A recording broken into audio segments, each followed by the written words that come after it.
Welcome back to the Herbalist Hour. Today I'm really excited to have on Tania Byrne. Welcome to the show, Tanya. Thank you for having me. Cheers. I got my coffee tea. What are you drinking today? I was gonna ask, right now I've got a chamomile vanilla with honey. Lovely. Now, is Just that a simple. Mossy tonic tea or is that some other brand? Ooh, I didn't have time, so it's just a nice little tea bag from Bigelow. Ain't no shame in your game. I like a good Yeah, tea bag as well. Yeah, nope. convenient. I've got so much loose leaf, but Yeah, in a pinch, we gotta take it. exactly. Yeah, come through in the clutch with the tea bags for sure. Welcome to the Herbalist Hour. This is where community gather, merging the power of people and flowers, the sweet and the bitter to the salty, the sour. Umami, it's time for the Herbalist Hour. Well, let's kick things off and get to know you a little bit more. How did you get into herbalism? Yeah, so that was at this point over a decade ago. I believe I was maybe 19 and I was living in this little apartment in Portland, which afterwards I realized had a problem with black mold. Mm, Unfortunately, that's kind of common. yeah. And previously, I'd never had any issues with allergies and asthma. And then I ended up having bronchitis a couple times and then getting diagnosed with asthma. And then over the next couple years, the standard doctors told me, well, you just have this condition. You have to take medication for the rest of your life. And I just felt like, I don't know if I like that. Let's see if there's something else we could do. And then I started dipping my toes into holistic medicine. I saw I think I saw like an acupuncturist and a naturopath, and I started to read some books. Um, yeah, I changed my diet and I started feeling better than I had before all of my issues. And that really inspired me to continue forward. And then because I like the idea of being able to kind of um, communicate with the plants in my own area, I've been drawn to more of a Western herbalism because it's more of a, kind of like Northern American plus European, which there's a lot of similar species. So yeah, I started getting into Western herbalism, and for the first few years, I was self-taught, reading a lot of books and experimenting in my area. And then I did take a course, I believe the 2 courses, 2 years at the what was the Vitalist School. It was originally the School of Traditional Western Herbalism, and then I went to the Vitalist School. And then unfortunately, it's not open anymore due to a tragedy that had happened there. But I enjoyed that. And then I've worked at some apothecaries. And at this point, I feel like I've done a lot, done medicine making, consultations. Yeah, and it's just a lifelong pursuit for me. Absolutely. And rest in peace, Christopher Smaka. What an amazing teacher. So you had the opportunity to study with him. I only ever got to interact with him at, the Portland Plant Medicine Gathering and various herb conferences and stuff like that. But he seemed like an incredible teacher. So you would attribute most of your apprenticeship and herbal learning to him. Definitely, yeah, definitely some of it. There was Okay. definitely some one-on-one time with him. He Yeah. was extremely passionate.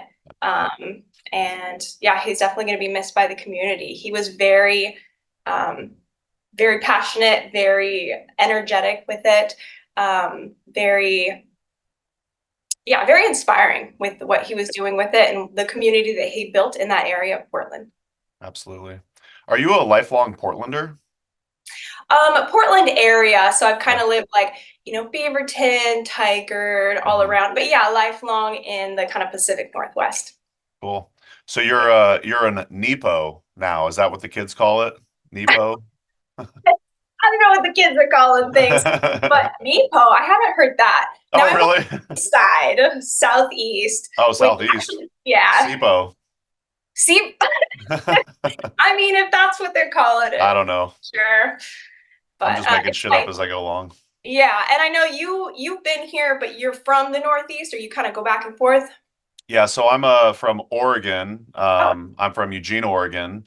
And I went to the Columbine School of Botanical Studies, but I actually did study in Portland for a year. I went to the Arctos School of Herbal and Botanical Medicine with Missy Rose and Grady Proctor. Yeah, I really wish I had an opportunity to go to the Vitalist School, but never got around to it. So, but yeah, Oregon is my home. I'm really excited to talk to you more about some Pacific Northwest plants later on. But before we kind of get into that, I'm curious what your clinical practice looks like, because I know you have online education. You have a brand called Mossy Tonic. I brought that up already, but yeah, I know a lot of times as herbalists we have to like make our living in lots of different ways. But I'd like to talk to you more about your clinical practice. Uh, Based on reading your website, epicherbalism.com, it sounds like you've been in practice for 6 years. Is that currently up to date? So I would say my personal clinical practice is more like 2 or 3 years at this point. I had been doing somewhat of a clinical situation in an apothecary in Portland. Um, but that is definitely one of the most passionate parts I have in herbalism. One of the areas that I find the most fulfillment in, just like helping people one-on-one. And when they give me feedback that I help them, it's just like, it just melts my heart. Totally. Um, so I don't have that many clients because again, I got my toes dipped in, I don't know how you say it, fingers in a lot of jars. Sure. So, and then also I would like to do more seasonal herb walks in the area. Unfortunately, I've been a little extra busy this last year and probably this year as well. So, that's kind of on the back burner. But yes, my clinical practice, very small, but I am accepting new clients at the moment. But yeah, that definitely is one of the most fulfilling aspects of the entire herbalism area for me.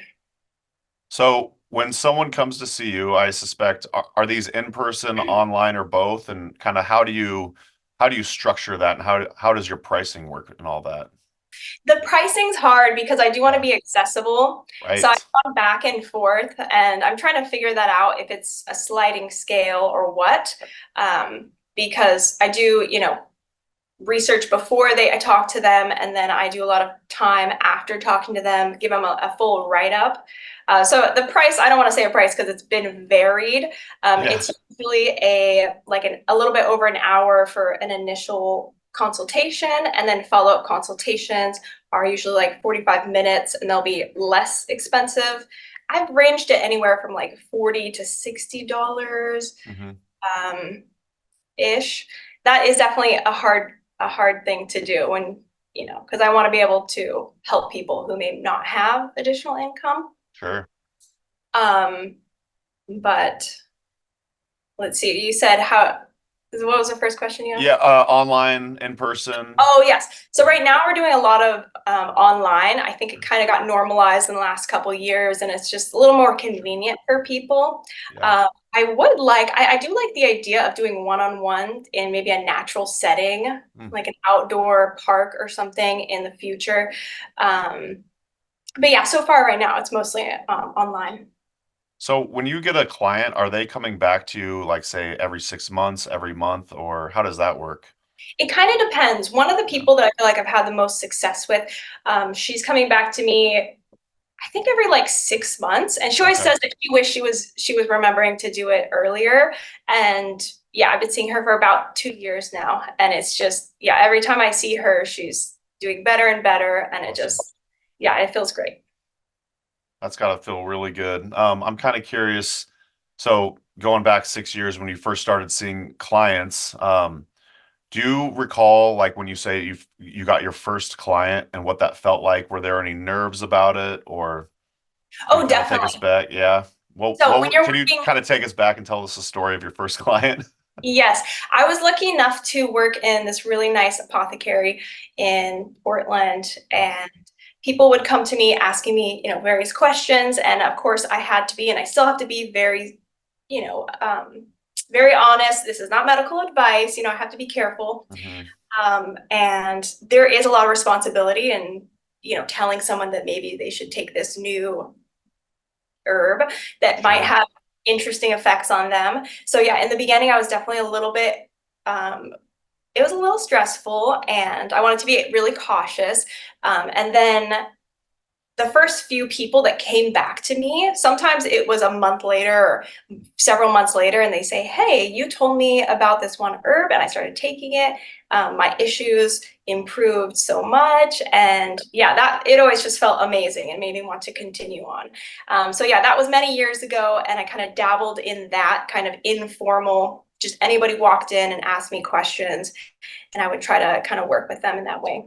I read on your website that you call herbalism like a labor of love. If I'm remembering that correctly, I'm just kind of curious, and you're constantly learning. Do you think herbalism is going to be potentially like a lifelong career for you?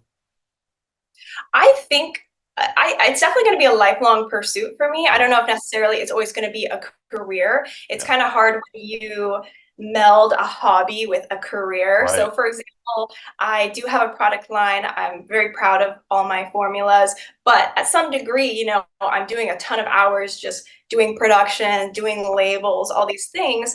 And I'm very grateful to be able to do that. But yeah, sometimes I wonder, maybe if I had a more traditional career and I was able just to do my herbalism in my own time. So I've definitely had to find that balance. So if I didn't have it as a career, I'd probably be out more, like communicating with the herbs more. So it's definitely a balance. But I do think for me personally, it's going to be a lifelong pursuit of, because I just love getting out into nature. I've always, even before I knew anything about herbalism as a kid, just going around looking at plants, smelling flowers. I think in the last few years, I've gotten a little more interested in like survival skills. Hmm. So now I'm kind of looking at herbs to think, well, how can can I eat you? Are you medicine? Right. Are you going to be helpful if the stuff hits a fan? So Right. yeah. Yeah. I definitely want you on my zombie apocalypse team then, if that's kind of we're I've preparing for been that. a little bit. Yeah, totally. You got your bug out bag? Shamefully, no, I don't. I know, and in a totally new environment, probably be incredibly helpful. I'm in Wisconsin now, where, I don't really know the lay of the land that well, so I really need to start gearing up and learning more about that. So yes, you've inspired me. All right, I need to get my bug out bag going. Yeah. And I mean, I don't know what's going on over there, but here, we have to worry about a potential earthquake. And so up there, Hmm. I don't know, besides more global situations, you might be okay, Yeah. depending on the Yeah. situation. Amanda is saying this is a very odd winter here in Wisconsin because it's like all the snow is already melted. I don't know if we're going to get hit with another snowstorm. Who knows? But yeah, it's quite strange to see.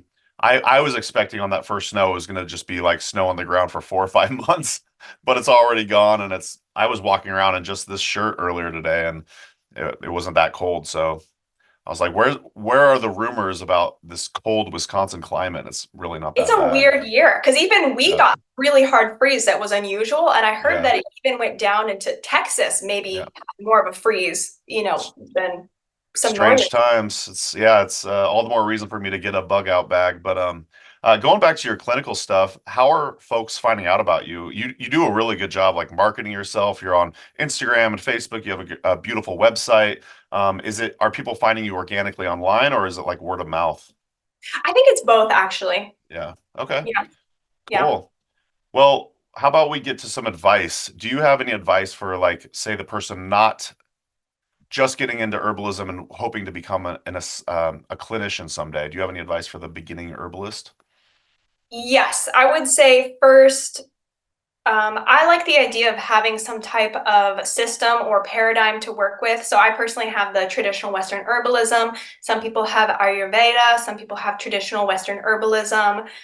You don't have to go into one of these, but I think it's helpful to have some type of system, because before I realized that there was a system, it felt a lot like memorizing, countless herbs, Right. memorizing what they all do, Yeah. versus once you have some type of system, Mm, becomes more of a puzzle to work with. So you don't need one herb. You can have, you have many herbs that have similar uses. So I would say first is maybe explore what type of system that you are interested in.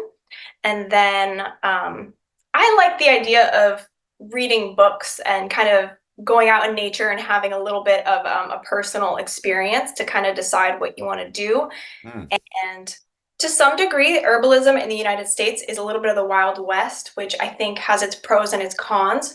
So the pros are that there's so many niches that are not filled yet. So it's a really good opportunity for people to find exactly what they're interested in and go for it. You know, some people do women's health, some people, you know, do bioregionalism. So there's really a lot of areas to kind of figure out how you personally relate and like what you care about.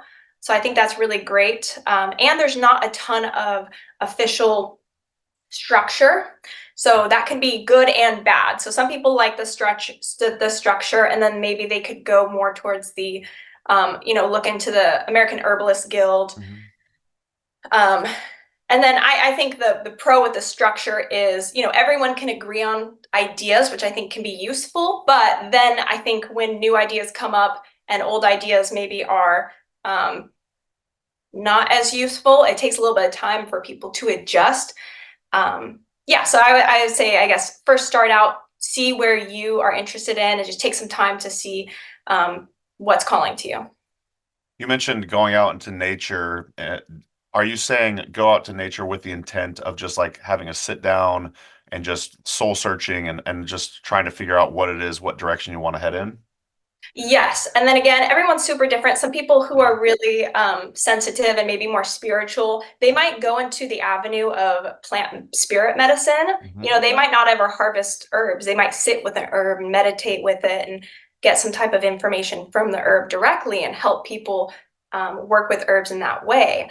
Other people who have a little bit more of maybe a scientific background, they might, you know, they might take an herb, a leaf, and bring it back home and look at it under a microscope and then research the constituents.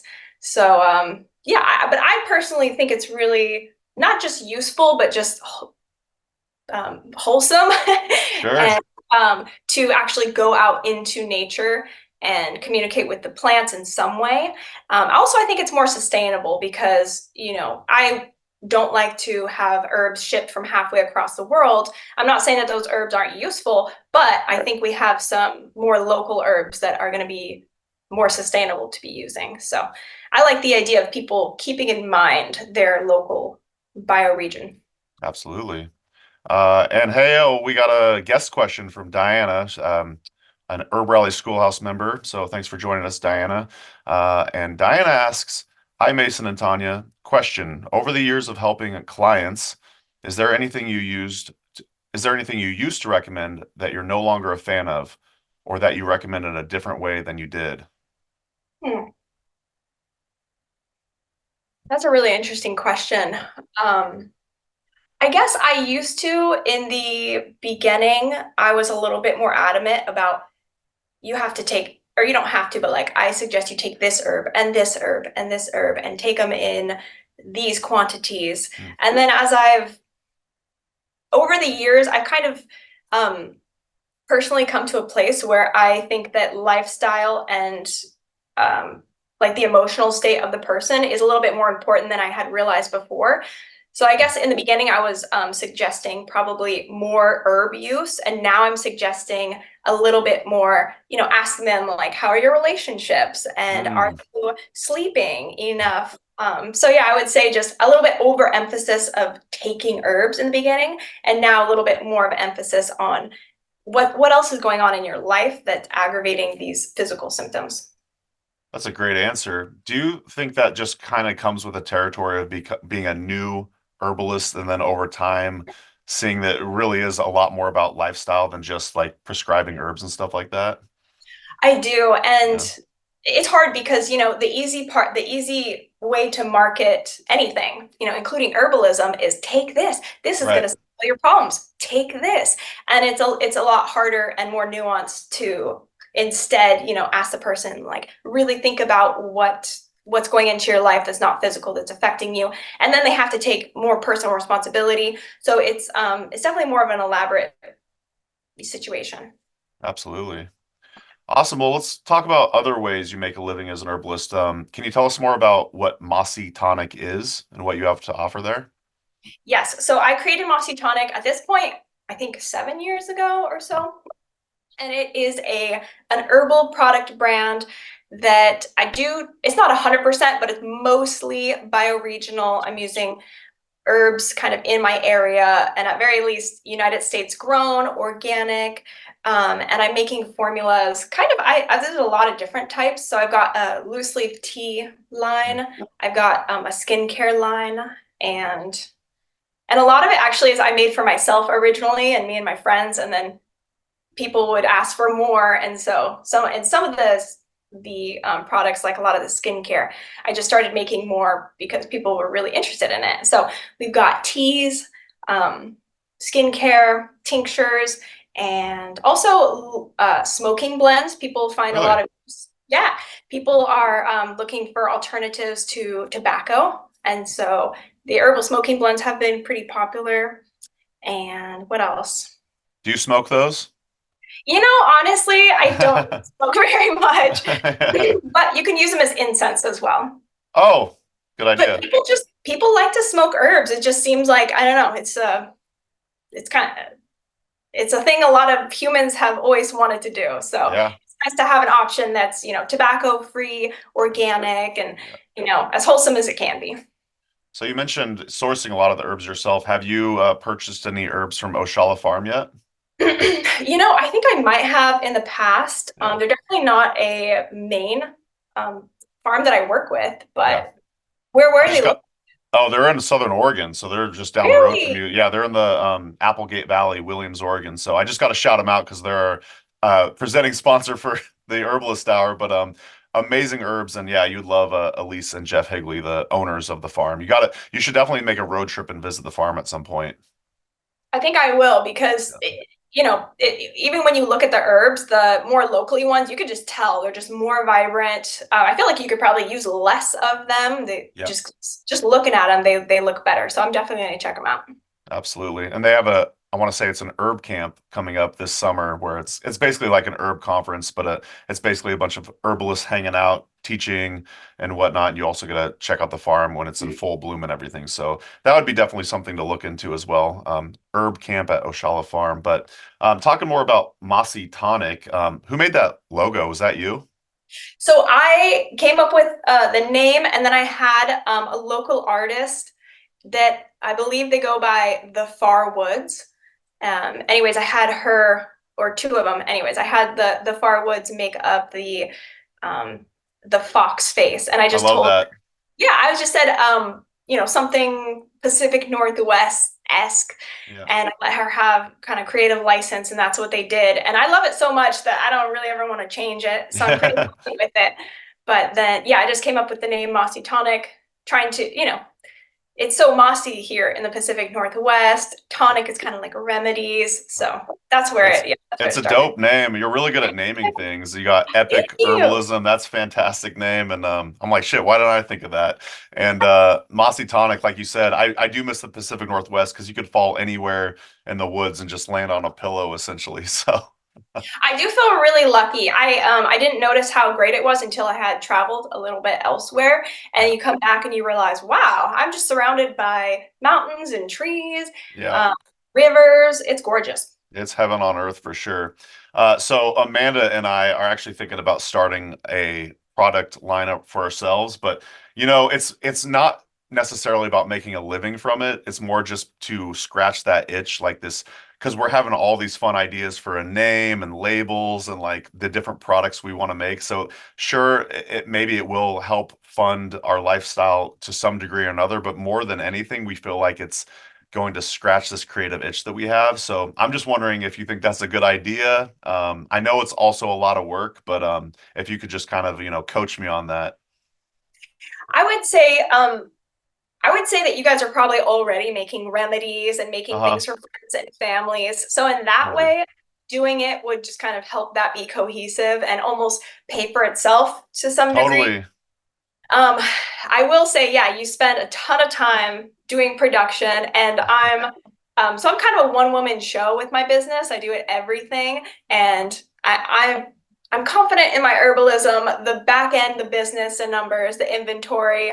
I'm not super interested in, and that business aspect. There is a lot of, it's kind of expensive to get the to get the commercial kitchen situation and all the licenses. So all the not fun stuff is a lot, but if you're good, you know, with the business aspect or you have support with that, I'd say go for it.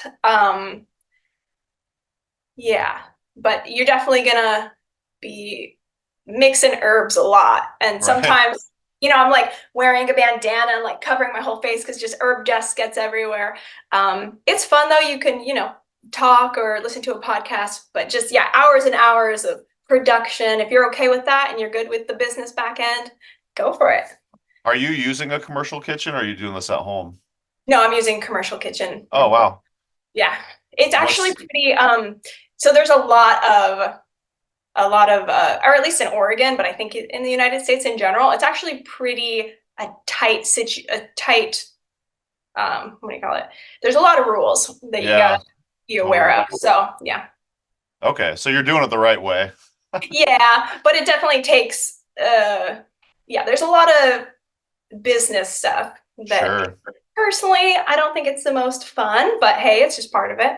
But yeah, I do love having the finished product that is that's helping people. And I do also think it's fun to like make the designs for all the labels and things like that. So, you know, if Abs- you want some help thinking of names, let me know. All Because right, we'll do. I think it's kind of fun to invent the names and the labels and the Well, graphics.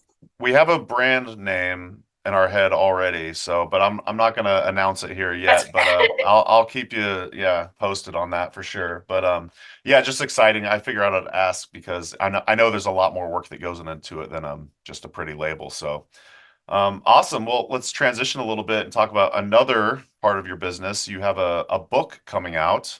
It's called Gather Wild Recipes for Health and Home. So can you tell us about the book?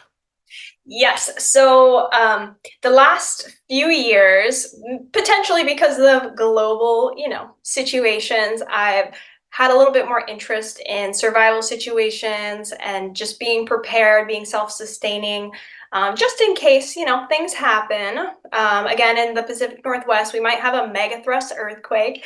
And not trying to be a Debbie Downer, but if Right. that happens, you know, we might have to be on our own for a couple weeks. So I think it's just useful to learn as much as you can in that department. And then also, I've been trying to incorporate more wild food into my diet.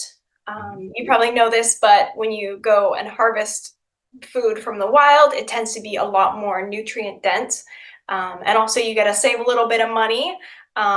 And depending on where you are, you know, what you have available is different. But here, I feel like I don't think that I'm at the point where I could completely feed myself off, you know, nature, but Sure. I would like to get there at some point. So this book is kind of a little quick and easy, and it's appropriate for beginners as well. Just a little quick and easy um, herbs that you can eat, herbs that you can bring into your house for health and for wellness. And also there's a couple skincare recipes. But yeah, just normal cooking recipes to incorporate wild herbs or even cultivated herbs from your garden. And then there's a couple in there that are a little bit more survival ready herbs Okay. that can help you, you know, in a situation if you need to find some survival foods or have wound care. Yeah, so it's just a little book that has pictures and kind of brief monographs of each herbs and a bunch of recipes. And I picked herbs that were abundant in most of the United States so that a lot of different people can access this information and kind of dip their toes in and realize that in their area, they probably have some herbs that they could go forage. What are some of the herbs you highlight? Yeah, so the herbs that are coming to mind is in this area. So again, they're fairly common in the United States, but I know they're definitely common in my area as well. So we have a ton of hawthorn berries in this area. They're just, in my opinion, they're fairly easy to identify. They are, depending on which variety you get, they can taste good. Sometimes they don't taste good, but they're nutritious. They're good for heart health. And I feel like in my area, they're very abundant and you can throw them into a lot of different recipes. I also added nettle, stinging nettle. We've got Western red cedar is in there. That's definitely more common here, Sure. but nettles should be found in most places in the United States, if you're looking, hawthorn as well. Yeah. You know what's interesting about that is I was hoping to find a bunch of hawthorn out here in Wisconsin. I haven't really seen it yet. I know it exists. Of course Yeah. it exists out here, but I just haven't seen it, and it's a bummer because my house in Oregon had a hawthorn tree right in the front yard, and I'd be able to harvest the berries all the time. And yeah, that's definitely one of my favorite plant allies, and I do find the berries to be rather delicious as well, especially when you make like an elixir out of it or something. Yeah. There's some, I don't know if you've ever been up to Washington Park and they have Oh yeah. they've got a hawthorn section, which I'm not telling anyone to eat them because I don't know if you're allowed to, but there's a couple varieties that are delicious. They're like sweet and juicy and really big and tastes almost like a peach strawberry. Wow. Though the average one that you'll find just anywhere usually is pretty bland. I think of them as like tiny little apples that you can eat. Do you know the species on that? Is that the monogyna or something? Honestly, I do kind of lump them together as Yeah. just Crataegus species because they're Spa, yeah. interchangeable. So I don't Right. know the exact one. Totally. Well, before the call started, you and I were talking about jewel weed. I don't know or think this is in the book per se, but if it is, let us know. But so being out here in Wisconsin, I see jewel weed all the time, and I was like, "What is this beautiful flower?" And it was so exciting for me. And then I saw you post about it on your Instagram. I was like, "Oh shit!" Somehow I missed it in Oregon. So could you just tell us a little bit about jewel weed? Yes. So I also never noticed it in my area. I never thought about it. Really, it never was on my radar ever. And then there's this little greenway trail that I live by, and in the spring they are just extremely abundant and they're very beautiful, So I was got curious about them, and I think I looked them up. Jewelweed, okay. And then I noticed it's kind of fun to poke them when the seeds are ready because they spring out. So I just was having a little bit of fun looking at them, and the seeds sprout out. And then I read into them more, and they're pretty useful in that they can help if you, for example, get a stinging nettle sting or a bug bite or something. And I'm trying to remember, one of the first times I used it is because I had some type of irritation or sting or something like Hmm. that. And then I noticed that they were just everywhere, and they come every spring and then they die back. Hmm. You can also eat the little seeds. You're not going to survive off of them, but they are edible and they're actually kind of nice. They're nutty. So if you touch them, they spring out. So you kind of have to catch them as you go. So it's a fun activity, especially I think for kids, it would be a really fun, like foraging, harvesting activity. But yeah, I noticed that they're everywhere. So I was thinking potentially making some type of ointment or something to have on hand for irritations. But again, they're so abundant right now that if they were, you know, up in the spring and I had some irritation, I'd just go there and apply them as Yeah, needed. I love that when like the remedy is growing right near the culprit, like the They poison do, oak or yep. whatever. In that area, they're both growing. That's super cool. Yeah, fascinating. I didn't know the seeds were edible. I'll have to try that next time. I just saw it in flower. I want to say it was last summer, and they like water too, right? I want to say Yeah, the ones, yeah. they're growing right up in this kind of flood zone area. And the seeds, by the way, they're edible, but if you peel back the skin, they're also really beautiful. They're this like bright teal color, but Hmm. that might be when they're not ripe yet. So double check that. Okay, sure. But yeah, they'd be great to like sprinkle in a salad or maybe put in some bread or something like that. All right, I'm gonna do that. Um, awesome. Well, let's transition again. You also have a skincare course. Is first of all, is this skincare course, is it evergreen, or do you like do one of those launch things where it's only open for a little bit? So right now it's just evergreen. I just made Okay. it, I think last year, and I still am happy with all the information. So it's kind of just available for anyone who wants to dive in and learn holistic skincare. So that includes herbs, diet, some techniques, some just natural holistic techniques you can use for most of the common skin complaints. So we go over acne, skin aging, eczema, and stuff like that. Why'd you create the course?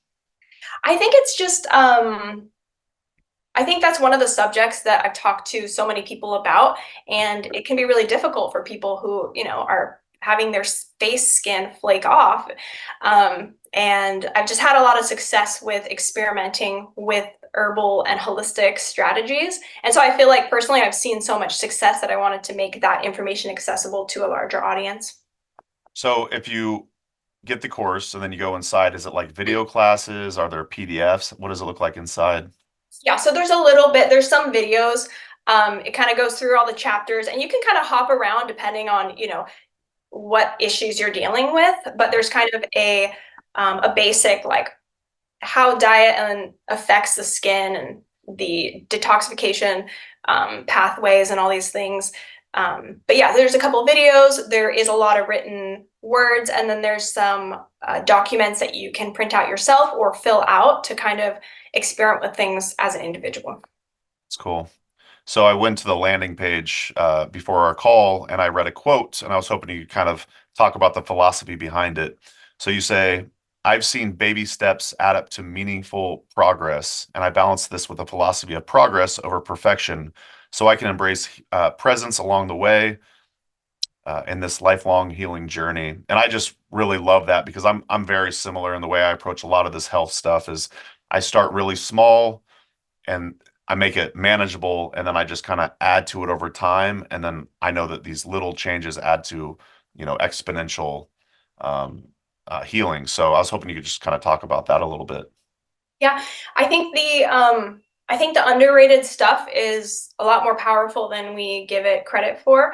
I think if somebody's asking, I have a serious health problem, what do you suggest? And I suggest a tea, maybe I suggest chamomile tea or something.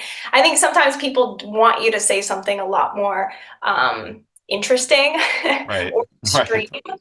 And in health in general, or especially with skincare as well, yeah, I think those kind of daily little tweaks that you make to your lifestyle are little things that you add into your routines. For example, having a tea once a day, I think can, produce some really significant benefits. Sure. And I think that there's a lot of, again, like flashy stuff in herbalism. For example, there's, the detox teas that you see that are really just laxatives, Right. So I don't think that personally, that's not my philosophy to just go like hard and fast. And with skincare or just health in general, I see that a lot too. It's just like, oh, do this really extreme diet, do this, take this detox tea, and they don't tell you that they're just laxatives. So yeah, I was trying to encourage people to kind of instead realize what can you add in your daily routine, just the little things to kind of slowly but surely get to a better place over time. I dealt with acne in my teenage years, which was totally horrible. And I noticed, yeah, once I changed up my diet and had different lifestyle habits, like eventually my skin really did improve a lot. Currently, or for the longest time, I was putting olive oil on my skin quite a bit. Yeah. And not just my face, but all over my body. But these days I've been using jojoba oil Mhm. on my like bald head and my face and everything. And I'm just kind of curious. I do that probably every day. And I'm just kind of curious, do you think that's overkill, or just kind of curious to take on oiling the skin and or jojoba oil? Yes, yes, and yes. Okay. I like jojoba oil because it's the most similar to our natural skin So oil. cool. So it's, I think, the most universally like gentle one. Everyone's different. Personally, I can't put coconut oil on my skin, but some Mm, people, that's really great for them. And I think people need to take into consideration their personal what's the word? Constitution, as well sure. as their environment. So I personally, my skin's very dry and my Mm, hair is really dry. Even though the Pacific Northwest is fairly humid, I'm still dry in general. So I can apply a lot of oil on my skin and my hair every single day. And I do. I put okay. oil on my skin and my hair like twice a day, every day. Wow. And part of, I do like jojoba as well for Sure. myself. Because even people with acne can usually use it without a problem. Mm, Um, but everyone's different. So again, some people olive oil is great. Some people coconut oil is great, but jojoba, for people that just want to dip their toes in, I think that's a good idea. And then, yeah, I don't think there's anything wrong with doing it every day. I do think if you're adding too many like essential oils in, since mm, essential oils are antimicrobial, I think applying too many essential oils, even if it's diluted, in my opinion, might throw off the microbiome of our body and our skin. But yeah, that's the only thing that I preface. Yeah. As opposed to essential oils, I suppose you could infuse just like, say, calendula flower into an oil, and that could be beneficial. Exactly. That's actually what I've been doing too lately. In the winter, Nice. my skin is extra dry. So right now in the summer, I usually use less oil and lighter oils, but in the winter, I'm actually using an olive oil or a calendula infused olive oil on my skin. Nice. Yeah, highly recommend that because it's really healing to the skin.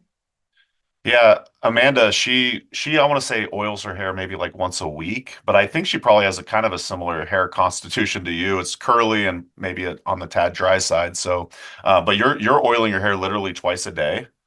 Well, usually like once a day. My skin is, Okay. my face, I usually do twice a day in the winter, and then my hair is usually once a day, but it does what it wants to do. There you go. I still, it's different, even if I do the exact same thing and do it. So, Totally. It's probably a lot drier here in winter in Wisconsin too than it is in the Pacific Northwest, but I well, would have usually to, I would say so, but I think yeah, we've had some dry winters these last couple years. So, totally. Well, awesome. Well, thanks for sharing. Where can folks learn more about the skincare course? Is that epicherbalism.com? yes, that's going to be on that website, and so they could just click there and find it. Awesome.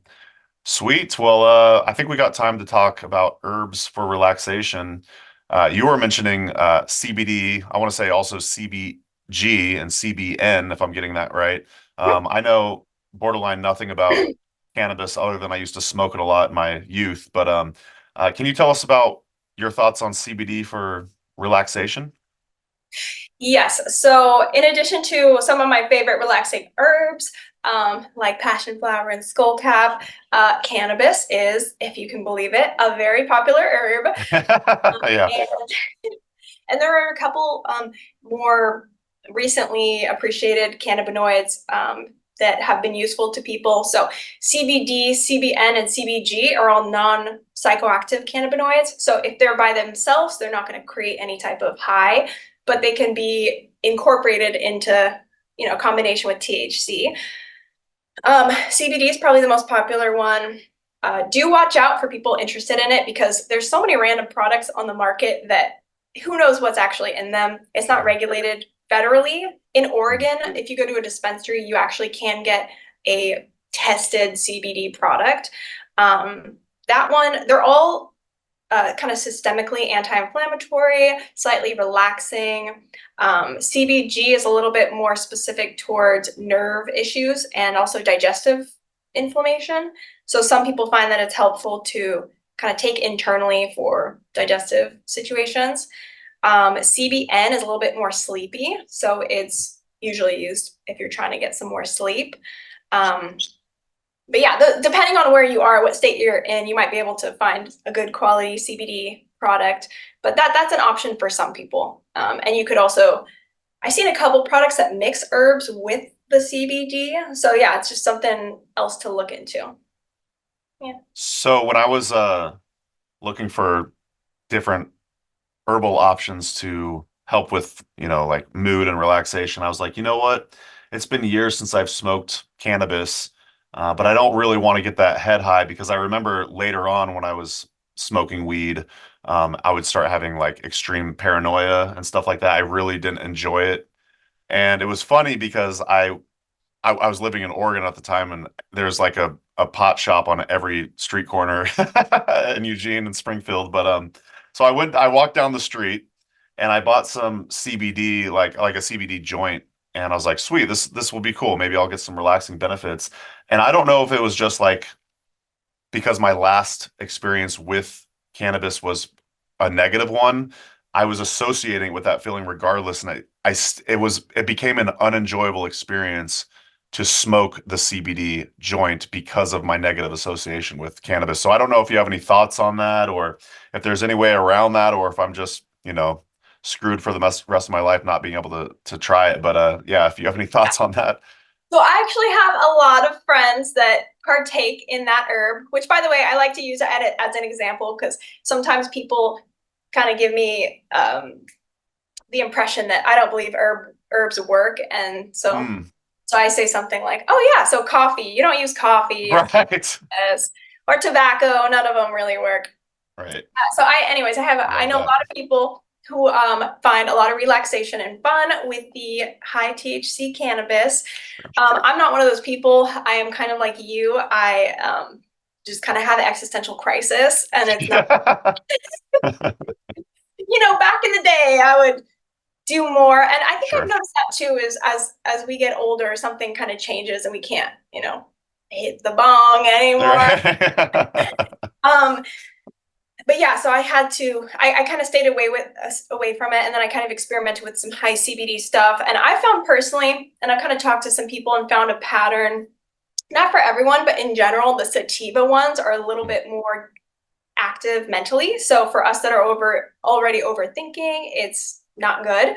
Yeah. The indicas can tend to be a little bit more mellow. Sometimes they're sleepy, but a little bit more mellow. So I personally wouldn't partake unless it was like a high CBD indica. Mm. So yeah, everyone's different, and I'm really, really sensitive. So I wouldn't even go over like 5% THC. I could even do like 1% THC. So in Oregon, there's a lot of options. So yeah, for people that don't want to partake but want to experiment, maybe experiment with CBD. You could do a tincture and not smoke or anything.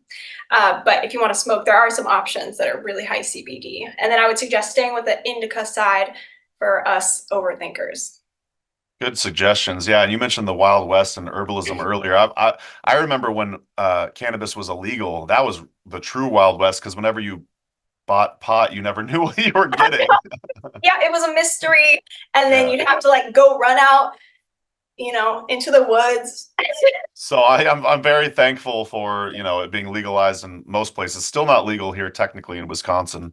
Although there are shops I think that sell CBG type products, but still. Any other, well, first of all, do you smoke like the joints? Is that how you consume these cannabis No, CBD? actually, I like a tincture. Oh, a tincture. Okay. Yeah, so they make coconut tinctures. There's all kinds of different kinds. I like this one in particular that it's like trace amounts of THC, which it's a little bit more, effective and potent in my opinion when it's like a full plant extract rather than just CBD. And yeah, so I'll just take that sometimes, a little tincture, mostly CBD, tiny bit of THC. It's an indica, so that actually helps me with sleep. So it's kind of funny because I have valerian, but I prefer to take Sure. the CBD tincture. Do you sleep through the night? Actually, I've always been an insomniac, so I've been Yeah. able to experiment with that a lot. And actually having a tiny bit of THC in there keeps you asleep a little bit better. Oh, okay. Yeah. Do you have any other favorite relaxing nervines? I do. So I can grab it. I've got a Yeah, formula. go grab it. Yeah. Okay, so this is my go-to. I originally made it for myself, and then I do sell it now as well. It's Nice. called Chill, and it's a blend of different relaxing herbs. So I made it as a formula because I find that passion flower is best for immediate, as needed. So if I'm stressed right now, I might do passion flower or kava. I personally find that skullcap isn't effective for me short term, but if I'm taking it consistently, it really helps slowly but surely kind of balance my my nervous system. And ideally, I would take a tea because it does have some magnesium in there, which I think is probably part of how it's working. Totally. But yeah, so I do like a formula because it has some short acting ones, some long acting ones. So depending on what's going on in my life, I'll do this like every day, ideally, or as needed. I did it before the show just in case I got nervous. Nice. But yeah, some of my favorites for short term, I do like a passion flower. I think it tastes good. It makes an easy tea. I think it's very immediately relaxing. Kava kava is one, and sometimes I'll chew it because I don't want to go through the whole making a tea process. And then ideally, it's funny because, when you give people advice, sometimes it's hard to take your own advice and be consistent. Right. So ideally, I don't always do it, but ideally I would be taking something like skullcap or milky oats regularly to help balance my nervous system because we just live in a really overstimulated society. Absolutely. Did you say you put magnesium in the tincture? I don't. It's the skull cap has magnesium in it. Gotcha. Okay. So if somebody wanted to use it, I would. It's a little bit more effort, but I think that making a tea out of it is probably the best way to go about it because you're also getting that nutrient with it. Okay. Yeah, so I don't think there's a lot of the magnesium in the tincture, but it's still a good one. For sure. Yeah. Yeah, I supplement with magnesium every day, and I find that to be very effective. So if folks want to buy Chill, the tincture blend, I saw you have an Etsy shop too. Is that mainly where you sell your tinctures? Is it also on your website? On the website has a link to the Etsy shop. It's Gotcha. primarily Etsy right now. I'm thinking about potentially getting into the Amazon Mm-hmm. area. And then I do also sell these products locally at a few different apothecaries in the Portland area. Nice. You want to name them? Um, Is that the herb shop or? Not the herb shop yet, and I'm in the process of trying to expand. So Okay. maybe I'll get back to you on Sure. that. But Yeah. Awesome. definitely at like 2 shops at the moment, maybe 3 pretty soon. Very Very slow, cool. sure, kind of expanding. Yeah. Absolutely. Well, very good. Sweet. Well, are there any plant allies that you've really been vibing with currently? Ooh, let's see. One of my favorites has been St. John's wort Hmm. because it's just everywhere, and I also have an interesting story about it. So Let's hear it. it's supposed to cause photosensitivity, right? Hmm. I've heard Supposedly. that. I think that's because they did an experiment where they gave cows extremely large amounts and they had bad sunburns, I think. But I think it's interesting because once late summer, I was taking it a lot, I think for mood, which it did help my mood kind of just balance out and kind of give me a little more of a peppy outlook. Sure. But I noticed, so I burn pretty easily. So I was worried about potentially burning more, but what's weird is I burnt less. So I have this like little it's just me so far that's thinking this, I think, but I think that St. John's wort is actually photoprotective because when I was Hmm. taking it a lot, I didn't get sunburns when I usually do in late summer.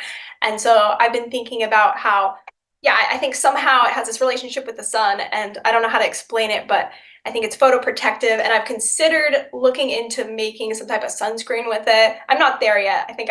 I just outsourced my sunscreen at this point, but just an interesting thought. So I've always, I don't know, I feel like I have a little special relationship with St. John's wort. So that's Tanya's hot take. It's actually photoprotective. I like that. And I mean, don't quote me on it. sure, sure. So, but for me, Leave your opinions in the comments below. right, all the gingers out there. Give Yeah. it Yeah, so my friend Kyle Denton, he's an herbalist in Milwaukee. He calls it solstice wort because he says it blooms on the longest day of the year. So like you were mentioning the connection to the sun, which yeah, I and really like that word. say it one more time. Oh, I just really like that name that Kyle calls it, solstice wort. Warrior. Oh, solstice No, warrior. solstice wort. Oh, okay. Yeah, yeah. And when I was learning about the identification, you take a leaf and you hold it up to the sun and you see the little perforations, the sun shining through, and that's Right. how the metaphor about how it helps with usually depression is to let the sun shine through. So it does have this interesting relationship with the sun. And I feel like it's really accessible because it usually pops up kind of anywhere. I take St. John's wort tincture every day based on the recommendation of a fellow herbalist, Kelsey Barrett. I was asking her about which herbs could help brighten my mood, so that was one of them. So that's definitely one of the plant allies I have currently as well. I also have a story about not getting sunburns. It's not related to St. John's wort. It's related to tomatoes actually. And this was before I really got into herbalism, but I was into nutrition. But I had heard lycopene. That's like the constituent in tomatoes and like the red color, and apparently tomatoes get higher amounts of lycopene after it's cooked. And I remember hearing about that, and I have fair skin and I would get sunburned every summer, and I remember I consumed massive amounts of tomato sauce that summer just as an experiment, and I did not burn that summer when I did that. Again, do your own research and do it Yeah. your own risk, dear listener. But it was really interesting for me. I was like, holy shit, I didn't get sunburned, and I consumed a massive amount of tomato sauce. So Maybe I'll experiment with that because I like to grow tomatoes, so maybe I'll experiment with that because I need some more, skin or sun protection. Also, I absolutely. think it's so interesting that have you noticed that I feel like um, plants have their own like tan or sun protection. I've noticed the plants that are in more direct sun, they have like that red or purple tint to them. Mm, But I've noticed that too, is that the plants will have some type of photoprotective property to them that I I think like maybe that. part with us. Um, yeah, and then St. John's wort, it's almost its own panacea. I also lately I've been for a few people, it's not uncommon for people to have like viral infections. Hmm. It's just for anyone interested in St. John's wort, it does so many good things. Besides mood, it also is very antiviral, and it's also I found good for your skin because it supports the detoxification problem or process. So, anyways, I'm just throwing out more good stuff about St. John's wort because it's does everything. And I like how you use the word supports. That means you have a product line, or you're being careful. I love it. Not to continuously promote your products, but that's what we're here for. Partially, as I guess. Do you sell the St. John's wort tincture? I do. Yeah. I'm not in stock right now because I Okay. really like to do not all herbs, but St. John's wort's one that I really like to only do fresh. So I'll Hmm. do a seasonal batch once a year. Cool. I should try to make a bigger batch in the future so I can have it for the rest of the year. Sure. But so yes, I have it. I don't have it available right now. It'll probably be available again in the summer because I Awesome. used to do a fresh double strength extraction. Cool. Awesome. Well, a couple more questions. Are there any like current resources or books or herbalists that are inspiring you right now? Let's let me Let me think. Every once in a while, I see something from Rosemary Gladstar. She's just the sweetest person Mm. ever, and she usually reminds me to go back to the I don't know, more like non-physical relationship with the Sure. plants. And she even has her quotes on tea bag. Oh yeah. Anyway, so I'm like seeing a lot of her, and I feel like she's reminding me to like get out of the house and like go on a little nature walk and say thank you to the plants. And then I have so many herb books. I do go back to this one kind of I feel like a foundational herb book for me. So anybody getting into herbalism, I highly suggest checking out The Way of Herbs by Michael Tierra. He kind of outlines the paradigm about the traditional Western herbalism. So yeah, every once in a while I go back and I dip into that one as well. I saw you post about that recently on Instagram, and actually, I interviewed Dr. Aviva Ram yesterday, world-renowned medical doctor and herbalist and author, and I was asking her, what some of the early books she read was, and she mentioned The Way of Herbs by Michael Tierra. So that book has stood the test of time. It's a solid one. Yeah, I wore Awesome. out my copy. Get a new one. That's awesome. Well, very good. This has been a lot of fun getting to know you more, Tanya. Do you have any closing thoughts before we wrap up and get out of here? No, I appreciate you having me Of on, course. and I'm excited for the new year. I It's a struggle. I wish I had more time to go to conferences and Sure. get-togethers and do local herb walks, but I'm definitely open to any local people who are maybe wanting to do herbal events, herb walks, like connect with me. Yeah, I've always, there's even though I'm doing a lot, I wouldn't mind doing, maybe a local herb garden or something like that. So yeah, Totally. definitely open for, connections. Lovely. Well, is there a way you'd like folks to reach out to you? Well, you can go to epicherbalism.com. You can I'm on Instagram and Facebook. I'm also Mossy Tonic as well. So yeah, you can just reach out to me in those ways. Sweet. Well, yeah, and there's no shortage of herbal community in the Portland area, so you're in a good place for sure for all of that. So, well, awesome. That was a lot of fun, Tanya. Thanks for joining us on the Herbalist Hour. Thank you. Have a good one. Yeah. All right, you too. Thanks so much for watching today's episode of the Herbalist Hour. If you enjoyed it, please give it a thumbs up. And if you want more great herbal content, be sure to subscribe to our HerbRally YouTube channel.